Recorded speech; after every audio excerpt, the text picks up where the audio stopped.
ചെന്നൈ മറീന ബീച്ചിൽ ഇന്നലെ വൈകിട്ടെത്തിയവർക്ക് CISFന്റെ ഗംഭീര സർപ്രൈസ് ഉണ്ടായിരുന്നു. കോസ്റ്റൽ സൈക്ലത്തോണിന്റെ ഭാഗമായി സംഘടിപ്പിച്ച ഓപ്പൺ പരിപാടിയിലേക്ക് എത്തിയത് സാക്ഷാൽ മഹേന്ദ്ര സിംഗ് ധോണി. തന്റെ ക്യാച്ചെടുക്കാനുള്ള സ്കില്ല് നഷ്ടമായിട്ടില്ലെന്ന് തെളിയിച്ചാണ് ധോണി മടങ്ങിയത്. CISFന്റെ 56ാം സ്ഥാപക ദിനത്തോടനുബന്ധിച്ചുള്ള കോസ്റ്റൽ സൈക്ലത്തോൺ ചെന്നൈയിൽ സൈക്ലത്തോണിന്റെ ഭാഗമായി എത്തിയവരെ അനുമോദിക്കുകയാണ്. ബീച്ചിന്റെ ഏതറ്റത്ത് നിന്ന് നോക്കിയാലും കാണാവുന്ന സ്റ്റേജ്. അവിടേക്ക് വന്നിറങ്ങിയത് ചെന്നൈയുടെ സ്വന്തം തല. Very happy to be here to be part of the initiative taken by CISF.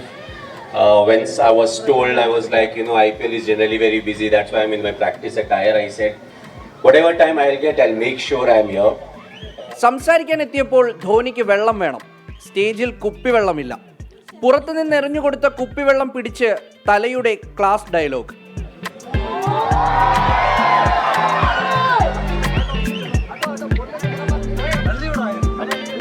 Catching is still good, not bad. Coastal security എല്ലാവരുടെയും ചുമതലയാണെന്ന് പറഞ്ഞ ധോണി CISF പ്രവർത്തനങ്ങൾക്ക് ഒപ്പമുണ്ടാകുമെന്നും ഉറപ്പു നൽകി.